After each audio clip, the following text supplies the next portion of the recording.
नमस्कार दोस्तों, स्वागत है आपका प्लेनेट ऑफ टेल्स पर। मैं महिमा आज आपको सुनाने जा रही हूँ हम सबकी प्रिय लेखिका मालती जोशी द्वारा लिखी हुई कहानी यथार्थ से आगे। दरवाजा मैंने खोल तो दिया, किंतु वहीं पर खड़ी की खड़ी रह गई, जड़वत। क्षणभर प्रतीक्षा करने के बाद उन्होंने ही पूछा, अंदर आ जाऊं? तब कहीं होश में आ मैंने दरवाजा छोड़ा।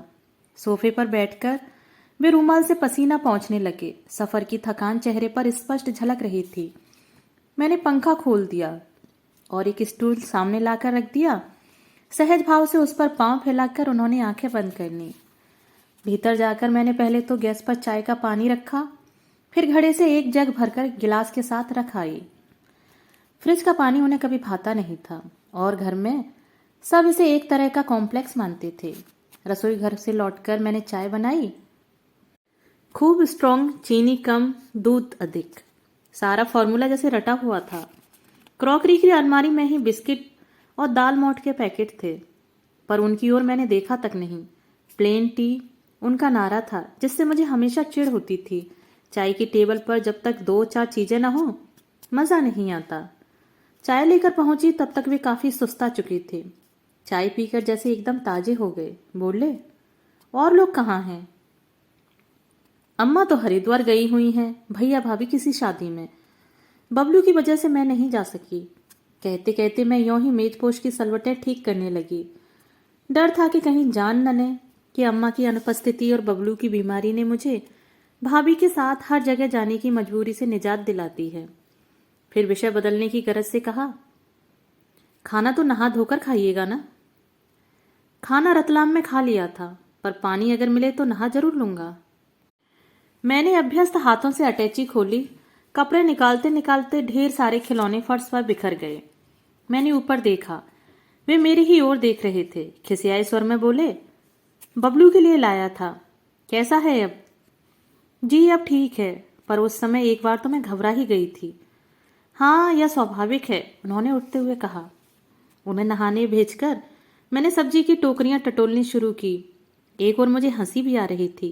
कह दिया रतलाम में खा लिया था, होटल का खाना, और वह भी बस अड्डे पर। कभी खाया भी है आज तक? बाहर खाने की बात को लेकर तो पता नहीं कितनी बार झड़प हुई थी। और फिर बिना नहाए कब खाया है? शीलू तो हमेशा पंडित जी कहकर चिढ़ाया करती थी। उस बार आबू में 2 बजे तक नहाने की सुविधा नहीं हो पाई थी, पर मजाल है कि कौर भी मुंह में लिया हो। वे नहाकर निकले तब तक मैंने लौकी का रायता और भरमा बैंगन तैयार कर लिए थे। प्याजी पुलाव पक रहा था। उन्हें तेल शीशा देते हुए मैंने देखा, कनपटी के पास कितने सारे बाल सफेद हो आए थे। वे हंस पड़े, क्या देख रही हो? बूढ़ा हो गया हूं ना? बैंक का मेरा काम ही ऐसा है, दिन भर आंखें फोड़ो और दिमाग खपाओ। बाल सफेद होंगे नहीं तो क्या होगा? रात को थोड़ी ब्राह्मी की मालिश क्यों नहीं करते? तलवों में लौकी लगाने या गाय का घी मलने से ठंडक रहती है। कहते कहते मुझे लगा मैं नहीं कोई दादी अम्मा बोल रही हैं। वे एकटक मुझे देख रहे थे। सकुचा कर मैंने कहा, बबलू के पास बैठेंगी नहीं थोड़ी देर? खाना बस अभी बना ही जाता है। बबलू अपनी मसहरी में बैठा तस्वीरों वाली पुस्तक देख रहा था। वह कब जग गया पता ही न चला। हम लोगों की आहट से चौंक कर उसने ऊपर देखा। बड़ी देर तक देखता रहा, फिर धीरे धीरे मेरे कान में फुसफुसा कर बोला, पापा हैं ना? इस प्रश्न का उत्तर देने के करुण कर्तव्य से उन्होंने उबार लिया और लपक कर उसे गोदी में उठा लिया। मैं फिर वहां खड़ी न रह सकी। रसोई मुझे बुला ही रही थी। पुलाव जलने को था। झट उतार कर मैंने अंगीठे पर कुछ कोयले लगाए। तवे पर सिकी रोटियां उन्हें जरा नहीं भाती थीं। बर्तियां टटोल कर उनकी पसंद का, खासकर अम्मा के हाथ का बना कटहल का अचार निकाला। 2 फुलके जब बन गए तो मैं थाली लगाकर कमरे में ले गई। देखा, बबलू महाशय पापा की ठोड़ी पर गाल रगड़ते हुए आराम से लेटे हैं। बातें निरर्थक, बातें करने का उन्हें समय नहीं है। मैंने खिलौनों का ढेर उसके सामने पटक कर कहा, देख तो तेरे लिए क्या क्या चीजें आई हैं। लेकिन और दिनों की तरह वह झपटा नहीं, बस अपने आसन पर बैठा देखता रहा। अपनी कृतज्ञता जताने के लिए उसने पापा को जोर से भींच लिया। बस उसका नन्हा सा मन भी जान गया था कि खिलौनों के लिए तो काफी समय पड़ा है। पाँव में जैसे पर लग गए हों। मैं फुलके बनाती रही, देती रही। आखिर जब उन्होंने कहा, कितने दिनों का इकट्ठा खिला रही हो, तब कहीं जाकर मैंने उन्हें उठने दिया। थाली लेकर अब मैं लौटी तो अचानक सामने भैया पड़ गए। अपनी रो में मैंने कार की आवाज़ तक नहीं सुनी थी। भैया का चेहरा तना हुआ था और आवाज़ को प्रयत्नपूर्वक धीमा करते हुए उन्होंने कहा, हजरत अब क्या चाहते हो? बच्चे को देखने आए हैं? मैंने जैसे दीवार को जवाब दिया। मेरे स्वर से भैया चौंके और चुपचाप बाहर चले गए। पिछले 2 घंटों से मैं जैसे किसी कल्पना लोक में थी और अब मेरे पांव जमीन पर आ लगे। भैया का भी वैसे दोष क्या था? इनको लेकर उनकी राय कभी भी अच्छी नहीं रही। इस शादी में दोनों पक्षों में से किसी की भी सम्मति नहीं थी। हम लोग सामाजिक मानसिक किसी भी धरातल पर समकक्ष नहीं थे। केवल प्रेम का क्षणिक आवेग ही हमें बांधे हुए था। सबका विरोध मोल लेकर जिस नींव पर हमने दाम्पत्य की नींव डाली थी, शादी के तुरंत बाद ही वह धसकने लगी। अपने परिवार का, परिवेश का बिछोह दोनों को ही सहन न हो सका। प्रेम का पहला उफान खत्म होते ही गिद्धों की तरह एक दूसरे की कमजोरियों को, घावों को नोचने लगे। बबलू के जन्म से ही इस खाई को भरा नहीं जा सका था। दोनों के परिवारों ने इस संबंध को बिगाड़ने में ही अधिक दिलचस्पी ली। मेरे परिवार के लिए रिश्ता स्तर से नीचे का था। उनके यहाँ तो मुझे कभी सहानुभूति न मिली। हमारे लिए खुशी की बात यह थी कि हमने सौजन्य के साथ एक दूसरे से विदा ली। वहां वाले तो उधार खाए ही बैठे थे। तलाक के दूसरे ही वर्ष उनकी शादी कर दी। फिर भी आज उन्हें देखकर मन में आक्रोश नहीं, बल्कि दया या कृतज्ञता सी मन में जगी थी। बेचारे महज बबलू के लिए इतनी दूर से दौड़े आए थे। पता नहीं क्यों पिछले वर्ष से बबलू को अपने पापा के विषय में बड़ी जिज्ञासा हो चली थी। शायद स्कूल जाने का यह परिणाम हो। एक बार तो उसने यहाँ तक कह दिया था, मम्मी, क्या शीलू की तरह पापा भी भगवान के यहाँ चले गए हैं?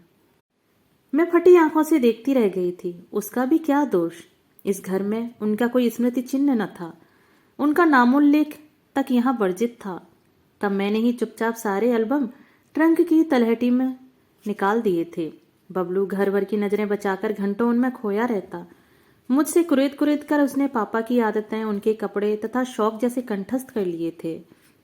उसने पता नहीं कैसे उनके चेहरे की एक एक रेखा को आत्मसात कर लिया था कि 4 साल बाद भी उन्हें देखते ही पहचान गया था। इस बार जब उसे डिप्थीरिया हुआ तो पता नहीं उसने कितनी बार करुण स्वर में उन्हें याद किया। मुझसे रहा नहीं गया। एक दिन जी कड़ा करके मैंने लिख ही दिया। वह पत्र पता नहीं कितनी बार लिखा गया, जलाया गया। लिफाफे में बंद होने पर भी अनिश्चय की अवस्था में न जाने कितने दिन तक मेरे पर्स में झूलता रहा था। पर उन्हें यह असमंजस नहीं व्यापा था। पत्र मिलते ही चले आए थे। इस एहसास से मेरे आंसू निकल आए।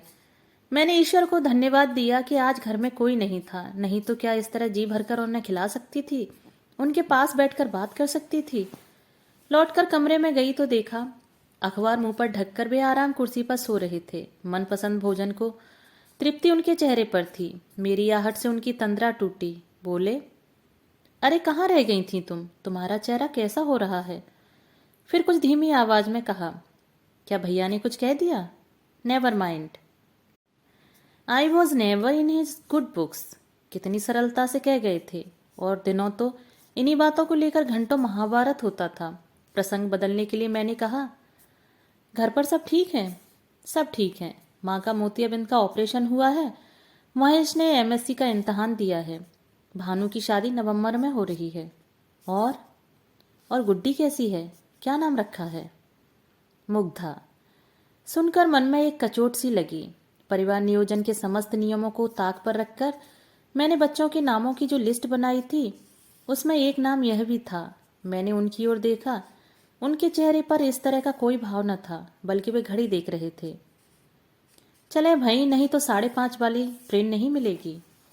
क्या आज ही? शब्द मेरी जिब्या तक आते आते रुक गए। बस मैंने इतना ही कहा, मैं चलूं स्टेशन तक? मैं भी। खिलौनों में उलझा बबलू एक झटके के साथ उठ खड़ा हुआ। अभी उसे हम लोग बाहर नहीं ले जाते थे, पर आज ये सब फालतू बातें सोचने का समय नहीं था। तैयार होकर हम निकले, पर धूप चिलचिलाती हुई थी। कोलतार की सड़क एकदम चमचमा रही थी। उन्होंने बबलू को उठा लिया था। अटैची मेरे हाथ में थी। इस तरह चलना कितना भला मालूम हो रहा था। दूसरी ओर धूप का ख्याल न होता तो मैं टैक्सी भी न करने देती। स्टेशन पर हमेशा की तरह हाय तौबा का वातावरण था। उन्होंने पर्स मुझे देते हुए कहा, तुम टिकट लेकर आओ, हम प्लेटफॉर्म पर चलते हैं। धक्का मुक्की में टिकट लेकर जब प्लेटफॉर्म पर आई तो देखा स्टेशन के कोने पर दूर लकड़ी की बेंच पर दोनों बैठे हैं। मैं भीड़ को चीरती पास तक आ गई, पर अपनी बातों में दोनों ऐसे उलझे थे कि मुझे देखा तक नहीं। बबलू ही बोल रहा था, वे तो बस श्रोता बने बैठे थे। दोस्तों की बातें, मास्टर जी की तारीफ, नानी का लाड़ दुलार, मामा का नियंत्रण और मामी का रूखापन, बारी बारी से सबका वर्णन हो रहा था। कई बातें तो मेरे लिए भी नई थी। बबलू जैसा शर्मीला लड़का इतनी जल्दी घुल मिल जाएगा, मैंने कल्पना भी न की थी। मेरी चूड़ियों की खनक से अनायास उनकी बातों का सिलसिला टूटा। पर्स और टिकट उन्हें लौटाते हुए मैंने वे पुस्तक भी उन्हें दी जो सफ़र के लिए लाई थी। पुस्तकें रखने के लिए बैग खोलते ही चकित रह गए। ऊपर ही एक पैकेट पड़ा था। उन्होंने मेरी ओर देखा। उन निगाहों से बचते हुए मैंने कहा, गुड्डी के लिए है, बबलू की ओर से। दरअसल यह फ्रॉक मैंने बेहद छिपाकर रखा था और उम्मीद थी कि यहाँ से आने के बाद ही देख पाएंगे। छिपाकर इसलिए कि वे कहीं नाराज न हो जाएं कि बबलू के खिलौनों का बदला दिया जा रहा है। पर उन्होंने मुस्कुराकर कहा, हम कितने फॉर्मल होते जा रहे हैं। बात शायद व्यंग में कही गई थी, पर मैं तो इससे भी बड़े विस्फोट की आशा कर रही थी।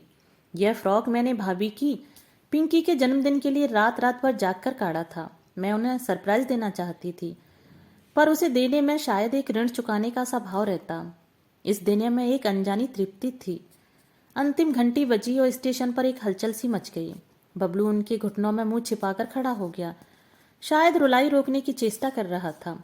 उसे गोद में उठाकर देर तक वे प्यार करते रहे। मैं दूसरी ओर मुंह किए उनका बैग थामे रही। मन के द्वार पर एक प्रश्न बार बार थपकी दे रहा था, अब कब आइएगा?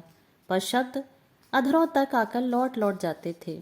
रेल मानो कलेजे पर हथौड़े की चोट करती धड़धड़ाती स्टेशन में दाखिल हुई। बड़ी कठिनाई से उन्होंने बबलू को मेरी गोद में दिया और लपक कर किसी डिब्बे में जा चढ़े। एक बार भी पीछे मुड़कर नहीं देखा। लौटते समय टैक्सी में बबलू मेरी गोद में सिसकते हुए कह रहा था, रुआन मम्मी, ये रेल कैसी है जो पापा को इतनी दूर ले जाती है? और मेरा मन कह रहा था, बेटे कैसी तो तेरी मम्मी है, नहीं तो इस रेल निगोड़ी की क्या मजाल थी जो इस तरह तेरे स्नेह की छाया तेरे अधिकारों पर घर छिन जाता। अगर आपको मालती जोशी जी की कहानियाँ और मेरा वाचन पसंद है तो कृपया मुझे एक कमेंट जरूर कीजिएगा। मिलते हैं एक नई कहानी के साथ। धन्यवाद।